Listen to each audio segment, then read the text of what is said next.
Hi guys, it's me, Brenda, and today I want to tell you another Bible story. This story can be found in 1 Kings chapter 3 and in 1 Chronicles chapter 1. We also have our arts and crafts videos and a channel in Spanish. We'll leave the link to it in the description. Let's hear the story.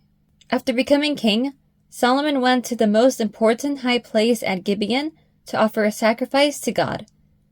Solomon offered 1,000 burnt offerings at the altar. That night, in a dream, God said, "Ask for whatever you want me to give you."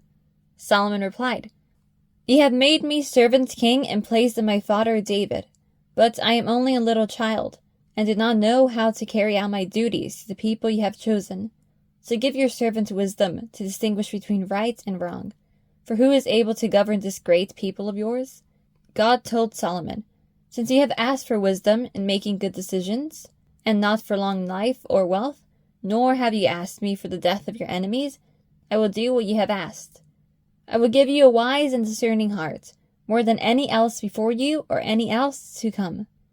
And as you did not ask for riches and honor, I will give these to you also, more than any other king in your lifetime.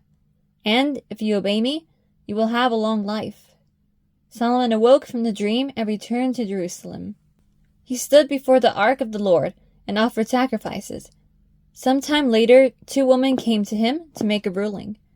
One of the women explained that they both lived in the same house. She had given birth to a baby, and 3 days later, the other woman had also given birth. They were both alone in the house. During the night, the other woman had put her baby in the bed and accidentally smothered him to death in her sleep. She accused her of swapping her dead baby with her baby in the middle of the night. But in the morning, when she got up to nurse, her baby was dead. But then she noticed it was not her baby, but the other woman's. The other woman argued, "No, the living one is my son, the dead one is yours." Solomon said, "This one says, my son is alive and your son is dead, while that one says, no, your son is dead, and mine is alive." The king called for a sword. The sword was brought in. Solomon ordered, "Cut the living child in 2 and give half to one and half to the other." The woman, whose son was alive, was so deeply moved out of love for her son. She begged Solomon, "Please, my lord, give her the living baby. Don't kill him." But the other woman said, "Neither I nor you shall have him. Cut him in 2. Solomon then gave his ruling. "Give the living baby to the first woman. Do not kill him. She is his mother." When the people of Israel heard the verdict, they held the king in awe, because they saw how he had wisdom from God to administer justice. In this episode, we saw how Solomon asked God for wisdom. Solomon could have asked for gold, palaces, or riches, but he asked for wisdom instead, and this pleased God.